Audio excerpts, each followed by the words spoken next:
Olá, queridos! Sejam bem-vindos ao nosso programa Profecias Bíblicas, Esperança das Nações. Bendito, glorioso seja o nome do Deus Eterno, o nosso Pai.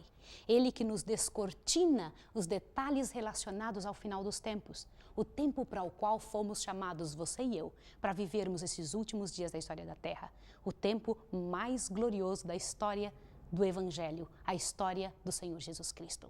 Eu quero orar com você antes de abrirmos a Bíblia. Vamos orar agora? Eu quero orar contigo. Misericordioso Deus e Pai, bendito seja o teu nome por nos trazer tantas verdades claras e bonitas no livro de Daniel e em toda a tua Bíblia. Ajuda-nos agora com teu Santo Espírito.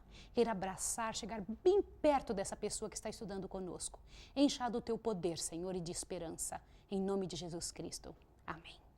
Queridos, abramos a nossa Bíblia no livro de Daniel, nosso livro-texto, no capítulo 12. Eu quero mostrar algo interessante para você.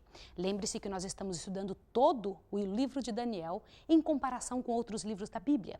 Mas o que eu gostaria que você observasse com bastante detalhe, com bastante carinho, é o fato de que, mesmo que você não tenha estudado conosco, vamos estar sempre dando alguma recordada e você pode também telefonar para nós, escrever para os nossos sites, escrever para o endereço que tem aí na tela e vamos mandar gratuitamente para sua casa todos os estudos que você perdeu, bem como responder todas as questões que vocês tiverem dúvidas, tá bom? Comece a dar uma olhadinha interessante no capítulo 12, verso 1, algo bonito que tem aqui que nós vamos estudar bem direitinho. Quem se levanta para defender o povo de Deus? E o que esse povo vai passar? Dá uma olhadinha aqui no verso 12, 1. Nesse tempo se levantará Miguel, o grande príncipe que protege os filhos do teu povo. E haverá um tempo de angústia qual nunca houve desde que houve nação até aquele tempo. Mas neste tempo livrar-se-á o teu povo todo o que se achar escrito no livro. Olha que coisa bonita. Não é bonito ver isso? Não é interessante observar esse detalhe? Vai acontecer uma tribulação muito grande, sim, a maior que já houve na face da terra. Só que nesse tempo se levantará Miguel. Quem é Miguel? Miguel significa quem é como Deus, é um dos nomes de Jesus Cristo. É o nome que ele recebe como o único arcanjo do céu. No céu só existe um arcanjo. E este é o Senhor Jesus Cristo, o que se levanta como aquele que guerreia por Deus, que luta junto com Deus, tá bem? Pelos filhos do teu povo, pelos filhos do povo de Israel. Dê uma olhadinha, você vai dizer, mas só o povo de Israel? Hoje você vai entender quem é o Israel moderno, tá bom? E eu vou te fazer uma pergunta. Que evento livrará o povo de Deus desses ressuscitados justos? Que evento? Dê uma olhadinha 1 Tessalonicenses 4, 16. Dê uma olhada antes de abrir em 1 Tessalonicenses, o que diz o verso 2. Dá uma olhada. Muitos dos que dormem no pó da terra ressurgirão, uns para a vida eterna e outros para a vergonha eterna. Que evento vai abrir esse tipo de situação aqui que você acabou de ver em Daniel 12, verso 2? Que as pessoas serão ressuscitadas. Que evento vai libertar estas pessoas da sepultura? Está em 1 Tessalonicenses 4,16. Agora sim vamos abrir a Bíblia em Tessalonicenses e você vai ver que interessante que traz ali 1 Tessalonicenses capítulo 4, verso 16. Diz o seguinte: pois o mesmo Senhor descerá do céu, com um grande brado, a voz do arcanjo, ao som da trombeta de Deus, e os mortos em Cristo ressurgirão primeiro. O que você acabou de ver? Não é bonito? Por ocasião da volta de Jesus, aqueles que Daniel comenta no capítulo 12, verso 2, dizendo que vão ressurgir, vão sair da terra, vão ser ressuscitados, vai ser por ocasião da volta de Jesus que eles voltarão à vida. Já estudamos isso também quando estudamos a respeito da morte. Eu vou te fazer outra pergunta. O que Jesus nos prometeu sobre a sua vinda? São João 14, de 1 a 3. Eu sei que todo mundo conhece, mas eu faço questão de ler contigo. Lembre-se todas as vezes que nós estamos lendo a respeito da volta do Senhor Jesus, lendo a respeito de sua palavra, lendo algum detalhe que o Senhor Deus deixou na sua palavra. O Espírito Santo tem o trabalho de fazer gravar no coração. Leia aqui junto comigo. Não se turbe o vosso coração. Credes em Deus, credes também em mim. Na casa de meu pai há muitas moradas. Se não fosse assim, eu vou-lhe teria dito, pois vou preparar-vos lugar. E quando eu for e vos preparar lugar, voltarei outra vez e vos levarei para mim mesmo, para que onde eu estiver, estejais vós também. Não é bonito? Agora veja também Atos, capítulo 1. Vai para frente um pouquinho. Bem pouquinho depois aqui na frente você já encontra o livro de Atos, capítulo 1, verso 19. Olha o que diz aqui, olha só. Verso 11, desculpe, dá uma olhada. os quais lhe disseram: varões galileus, por que estáis olhando para o céu? Esse Jesus que dentre vós foi recebido em cima no céu, há de vir, da mesma forma que o viste subir. Nós já estudamos também que Jesus vai voltar da mesma maneira que subiu, em carne e osso, tá bem? E nós vamos conseguir ver com os nossos olhos. Então lá vai outra pergunta para você entender. Quantos na terra vão ver Jesus Cristo voltar? E eu queria que ficasse desmistificado para sempre a ideia de que só algumas pessoas vão ver, ou então que só veremos pelos olhos da fé. Isso é uma coisa muito séria, porque tentar interpretar o que o Senhor Deus disse de forma clara é algo muito perigoso. E o Senhor Deus disse claramente que as pessoas iriam ver Jesus voltar da mesma maneira que os discípulos viram Jesus subindo para o céu por ocasião de sua ascensão. Então isso é muito sério. Então devemos continuar confiando na Bíblia, não em situações que dizem esta ou qualquer outra religião. Então eu quero lhe pedir isso que você abra em Mateus 24, verso 30, para entender esta nossa questão. Mateus 24, verso 30, diz o seguinte: então aparecerá no céu o sinal do Filho do Homem, e todos os povos da terra se lamentarão e verão o Filho do Homem vindo sobre as nuvens dos céus, com grande poder e grande glória. O que é isso que você acabou de ver aqui? O que é isso, queridos? Aqui diz que todos os povos da terra vão ver, todos os povos vão estar enxergando. De que maneira? Você vai dizer: Maísa, mas como alguém aqui no Brasil vai conseguir enxergar a mesma coisa e na mesma hora no Japão? Queridos, deixe essa parte com Deus eterno. Prefira acreditar. É mais correto acreditar do que tentar fazer conjecturas. O Senhor Deus, que é poderoso, que fez tudo aparecer do nada, é capaz de fazer coisas simples como estas, que nós às vezes pensamos e perguntamos. Por favor, veja Apocalipse capítulo 1, verso 7. Corra ali para o livro de Apocalipse e leia comigo mais uma descrição da volta do Senhor Jesus, mais um versículo e capítulo que nos dá certeza. Olha, vede, Apocalipse capítulo 1, verso 7. Vede, ele vem com as nuvens e todo olho o verá, até mesmo os que os trespassaram, e todas as tribos da terra se lamentarão sobre ele. Amém. Louvado seja Deus. Todo olho o verá, não é o olho da fé. É aqueles mesmos olhos do tipo que os discípulos tiveram ao ver o Senhor Jesus Cristo subir, quando ele foi daqui depois de sua ressurreição. O que Jesus ensinou sobre quando alguém disser que ele virá secretamente? Às vezes você ouve também pessoas dizerem assim: Jesus vai vir de forma secreta. O que Jesus nos ensinou a dizer quando essas pessoas começassem a comentar isso? Vai lá em Mateus 24, novamente capítulo 24, e o verso 26 e 27. Vamos ver juntos? Mateus 24 é o último sermão de Jesus Cristo, o último sermão que ele fez, e vamos estudar detalhadamente isso ainda nesta série. Vamos entender os últimos sinais da volta de Jesus, tá bem? Mateus 24, dê uma olhadinha, por favor, do verso 26 em diante. Diz: portanto, se vos disserem, olhai, ele está no deserto, não saiais. Olhai, ele está no interior da casa, não acrediteis. Pois assim como o relâmpago sai do oriente e se mostra até o ocidente, assim será também a vinda do Filho do Homem. Isso está escrito aqui na palavra de Deus, na sua Bíblia. Queridos, então Jesus vai vir de forma secreta? Não há nada de secreto em relâmpagos. Aqui como mostra, um relâmpago que sai do oriente até o ocidente, não tem como as pessoas não verem. Isso é claro e bate certinho com o resto da Bíblia, tá bom? Outra pergunta para você: que palavras Paulo usa para indicar que Jesus virá com grande barulho? 1 Tessalonicenses capítulo 4, volta novamente para onde você foi, e agora vamos ver outro detalhe. 1 Tessalonicenses capítulo 4, verso 16. Agora veja o que vai estar acontecendo em relação a som neste momento.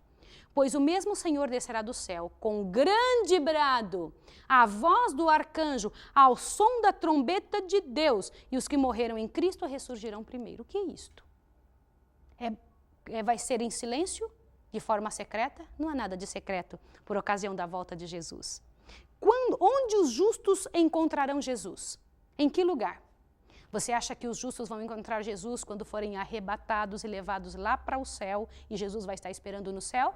Aí mesmo em Tessalonicenses, 1 Tessalonicenses capítulo 4, verso 17, explica, olha: depois nós, os que ficarmos vivos, seremos arrebatados juntamente com eles, com os que ressuscitarem, para o encontro do Senhor nas nuvens, nos ares, e assim estaremos para sempre com o Senhor. Queridos, uma coisa tem que ficar bem clara: Jesus Cristo, quando voltar, vai ressuscitar todos os justos.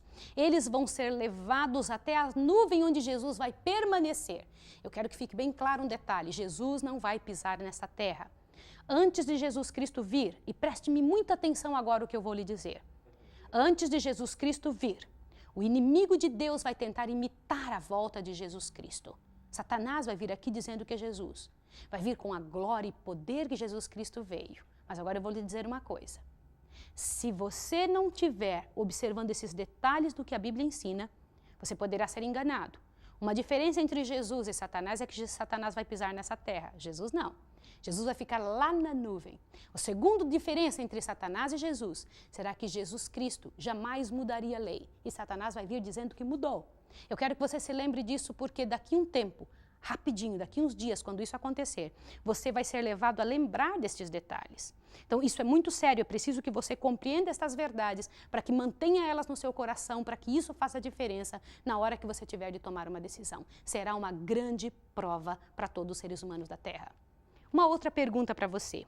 O livro de Daniel indica que os santos serão livrados antes ou durante o tempo de tribulação? Essa pergunta que eu estou te fazendo tem um significado muito especial, porque algumas pessoas dizem que os justos serão tirados daqui antes da grande tribulação. Não é o que diz Daniel. Vá na sua Bíblia em Daniel, capítulo 12, para que você possa entender. Veja como o livro de Daniel esclarece tantos detalhes para nós. Daniel, capítulo 12, mostra se os justos vão ser tirados aqui, vão ser livrados antes ou durante a tribulação. Leia com cuidado agora o verso que começamos a ler hoje no nosso estudo, no estudo de hoje. Diz assim: neste tempo se levantará Miguel, o grande príncipe, no tempo do que estava acontecendo, ali no capítulo 11, verso 40 a 45. Neste tempo se levantará Miguel, o grande príncipe, que protege os filhos do teu povo, e haverá um tempo de angústia, a qual nunca houve, desde que houve nação até aquele tempo. Mas neste tempo, no tempo da tribulação, livrar-se-á o teu povo todo aquele que se achar inscrito no livro. Então, os santos de Deus vão ser tirados daqui antes da tribulação? A ideia que se prega de que a igreja de Deus vai ser arrebatada antes da grande tribulação não confere com o que Daniel está dizendo aqui. Isso é muito sério, queridos. E a palavra de Deus tem que toda ela estar condizendo um detalhe com o outro. A Bíblia não se contradiz. Então é muito importante que nós venhamos a reaver o que pensamos e o que acreditamos. Isso faz uma grande diferença e é preciso você compreender essas verdades e ter isso com clareza no seu coração. Vou fazer outra pergunta. Que promessa Deus dará ao seu povo enquanto as pragas estiverem sendo lançadas durante o tempo de tribulação? Esta grande tribulação será um momento horrível da história da Terra. Um momento muito duro em que as pragas vão estar caindo. Pragas de diferentes tipos. O Senhor Deus tem como revelar essas histórias. Eu gostaria que você fosse no nosso estudo sobre Apocalipse e estudasse quando cairão essas pragas. O que são estas pragas que farão com que o tempo de tribulação se torne como um tempo qual nunca houve desde que houve nação até agora. Pior do que a época das duas guerras, pior do que a época do massacre dos judeus, pior do que a época triste e angustiosa que o mundo tem trazido sobre os filhos dessa terra. Queridos, o tempo de tribulação na nossa frente é algo muito sério. Satanás está há 6.000 anos se preparando para esta época. Assim, graças a Deus, como Jesus Cristo também está se preparando para essa época, para livrar o seu povo, como nos foi prometido aqui em Daniel. É incrível você observar isso, e eu quero que você encha seu coração dessa certeza e dessa esperança. Venha o que vier, nós estamos nos braços, nas mãos e na proteção do nosso Deus. Então, nossa Bíblia há uma pergunta. Que promessa Deus dará ao seu povo enquanto as pragas estiverem sendo lançadas durante o tempo de angústia? Vá para a sua Bíblia, o Salmo 91. É um salmo que tanta gente gosta. E este salmo é muito especial. Por favor, faça questão de lê-lo várias vezes. Observe as promessas de Deus ali para o seu povo. As promessas de Deus para você e para mim. O que diz aqui no Salmo 91, verso 10? Olha o que Deus promete. Nenhum mal te sucederá, nem praga alguma chegará à tua tenda. Isso não é uma coisa muito bonita de se entender? E ainda diz mais aqui no Salmo 91, verso 7. 1.000 cairão ao teu lado e 10.000 à tua direita, Que ocasião será essa? Isso nunca aconteceu na terra, de você conseguir ver 1000 ao nosso lado e 10.000 à tua direita, mas tu não serás atingido, somente com os teus olhos contemplarás e verás a recompensa dos ímpios. Será na época da recompensa dos ímpios, queridos, que isso acontecerá. Isso é coisa muito séria. O Salmo 91 é um salmo de promessa. Mas Paulo diz algo interessante lá em 2 Tessalonicenses, que eu gostaria que você visse. O que ele diz de acordo com Paulo, a que deve acontecer antes da reunião de Jesus Cristo com os seus santos e antes de sua volta? Vá para a sua Bíblia em 2 Tessalonicenses. Vai lá e dê uma observada, por favor. O que nós encontramos ali que vai acontecer antes de Jesus Cristo vir? 2 Tessalonicenses capítulo 2 e o verso 2 e 3. Preste bem atenção. Não vos demovais facilmente do vosso modo de pensar, nem vos perturbeis, quer por espírito, quer por palavra, quer por epístola, como se procedesse de nós, como se o dia de Cristo já tivesse chegado. Do que Paulo está dizendo aqui? Continua. Ninguém de maneira alguma vos engane, pois isto não acontecerá, o dia de Cristo, não acontecerá, sem que antes venha a apostasia e se manifeste o homem do pecado, o filho da perdição. Olha, quem é este homem do pecado e o filho da perdição que vai se manifestar? Quem é este? Ele se opõe e se levanta contra tudo o que se chama Deus, o que é objeto de culto, de sorte que se assentará como Deus, no templo de Deus, querendo parecer Deus. Queridos, isso é coisa muitíssimo séria, extremamente séria. Quando nós paramos para pensar nesse tipo de situação, é uma coisa séria. E eu vou lhe falar um detalhe. Só consegue se tornar esse tipo de apostasia, apóstata, quem um dia foi grande cristão, quem foi considerado grande cristão, e aquele diz que Jesus Cristo não vai voltar antes de aparecer essa apostasia. Apostatado é uma pessoa que um dia já foi cristão e que deixou aquilo que acreditava. E ainda diz aqui um homem do pecado que se coloca no lugar de Deus como se fosse o próprio Deus. Queridos, isso é coisa muito séria. O que destruirá este homem do pecado? O que é que vai destruir este homem do pecado? Verso 8. E então será revelado o iníquo, a quem o Senhor desfará pelo sopro da sua boca, aí em 2 Tessalonicenses 2, verso 8. E aniquilará pelo esplendor de sua vinda.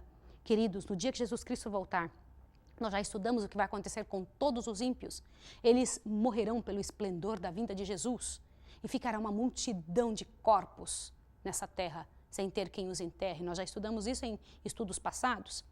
Por que os grandes homens da terra chorarão pedindo aos montes para caírem sobre eles? Apocalipse capítulo 6, vá para o livro de Apocalipse, o irmão gêmeo de Daniel. Apocalipse capítulo 6, verso 15. Olha o que você encontra ali. Vá no seu livro de Apocalipse, o último livro da Bíblia. Você vai encontrar alguns detalhes interessantes no capítulo 6, de como vão se comportar os homens grandes desta terra que não quiserem dar ouvidos ao Senhor Jesus. Não tem problema você ser grande homem, rico e poderoso. O que faz a diferença entre uma pessoa e outra é o que ela acredita e a maneira como se comporta. Quem é ela perante o céu e perante seus semelhantes. Dê uma olhada, por favor, aqui no capítulo 6, verso 15. Os reis da terra, os grandes, os chefes militares, os ricos e os poderosos, todo escravo, todo livre, se esconderão nas cavernas e nos penhascos e nos montes, e dirão aos montes e aos rochedos: cai sobre nós, escondei-nos do rosto daquele que está sentado sobre o trono e da ira do Cordeiro. Que triste, não é? Que situação triste. E o que a Bíblia ensina que vão dizer os justos? O que vai dizer os justos? Vai na sua Bíblia em Apocalipse 19. Dê uma olhada, que coisa bonita. Esse tem que ser o teu brado de vitória. Dê uma olhada, Apocalipse 19, verso 5. Então saiu do trono uma voz que dizia: louvai o nosso Deus, vós todos os seus servos, vós que o temeis, assim pequenos como grandes. Agora veja o verso 6. Também ouvi uma voz como de uma grande multidão, como a voz de muitas águas, como a voz de fortes trovões que dizia: aleluia, pois já reina o Senhor nosso Deus, o Todo-Poderoso. Bendito seja o nome do Senhor, queridos. Essa deve ser a tua fala. Essa é a tua parte na história do grande conflito. Nessa história entre o bem e o mal, você tem que estar do lado do bem, do lado da verdade, do lado do Senhor Jesus Cristo. Você tem que ser vitorioso. Eu tenho mais uma pergunta para você. Como a Bíblia chama a segunda vinda de Jesus Cristo? É a nossa última pergunta. Como que a Bíblia chama? Vai lá em Tito. A sua Bíblia em Tito, eu sei que é um livro pouco lido, ele fica lá pertinho de Hebreus. Você vai encontrar como que a Bíblia chama a volta de Jesus, o dia da volta de Jesus Cristo. Tito, capítulo 2, verso 13. É um dos meus versos prediletos. Em todas as vezes que você escrever para mim, você vai receber uma carta com esses dizeres, porque é o que enche o meu coração. Dê uma olhada no que está escrito aqui. Aguardando a bem-aventurada esperança e o aparecimento da glória do nosso Senhor Deus e Salvador Jesus Cristo. Esse verso esclarece algumas coisas interessantes, chama Jesus Cristo de Deus e diz que o dia da volta de Jesus é o dia de grande aventurança, de grande esperança, a bem-aventurada esperança da volta do Senhor Jesus Cristo. Todos os teus problemas e os meus serão resolvidos. A nossa mente é pequena para tentar entender como é que é possível viver num mundo onde não vai existir um só momento de angústia, um só dia de tristeza ou dor. Como será viver num tempo, num espaço, num lugar, onde você não vai ver nunca mais uma folha caindo, onde os animaizinhos vão poder pastar juntos, o lobo e o cordeiro? Isso é coisa muito linda, muito especial. Queridos, o Senhor Deus planejou para você coisas grandiosas, especiais, que só o nosso Deus é capaz de fazer. Nossa mente não é capaz de chegar lá. Qual é o teu assentimento hoje? Qual é a tua decisão? O que você espera que aconteça na sua vida e de sua família? Você sabia que as palavras convencem, mas o exemplo arrasta? Que aquilo que você fala é diferente daquilo que você faz. Se for diferente daquilo que você faz, você não vai conseguir levar muita gente? É muito sério isso. Você precisa levar a sua família. A sua família espera por um trabalho teu, por uma posição sua, para que possa seguir os seus passos. É coisa muito interessante o que você estudou e poderosa para nos dar esperança, para encher o nosso coração. Deus tem mais para a sua história, muito mais do que você pode dizer ou pensar, ou que eu sou capaz de falar. A volta de Jesus é a maior de todas as esperanças dos filhos dessa terra. O Senhor Deus quer que você viva a sua vida aqui como se já tivesse começado a eternidade. Querido, querida, nosso Deus tem para dar para a sua vida e para a sua história páginas lindas, eternas, de uma vida feliz, de uma vida vitoriosa, de uma vida cheia de poder. Que Deus abençoe você, que Deus te encha do poder do alto, que Deus fortaleça a sua história e sua decisão, que Ele faça da sua vida aquilo que Ele prometeu fazer para os filhos dessa terra. Eu vou orar com você agora. Eu vou orar contigo como orou Daniel, com fé, com a certeza que o Deus eterno se inclina e ouve a oração dos seus filhos. E eu sei que eu vou receber resposta. Misericordioso Deus e Pai que estás nos céus, louvado seja o teu nome pelo privilégio que temos de termos na Bíblia revelados tantos detalhes especiais a respeito da tua vontade e da segunda vinda. Queremos estar entre aqueles que vencem, Senhor, que são os vitoriosos, que vão vencer. Abençoe essa pessoa que está em casa, fortaleça para que tome as posições corretas e que possamos estar juntos para sempre no teu lar eterno. Enviamos essa oração para o lugar santíssimo do santuário celestial, onde Jesus está por nós. Em nome dele rogamos e agradecemos. Amém, Senhor. Deus abençoe você e até o nosso próximo estudo.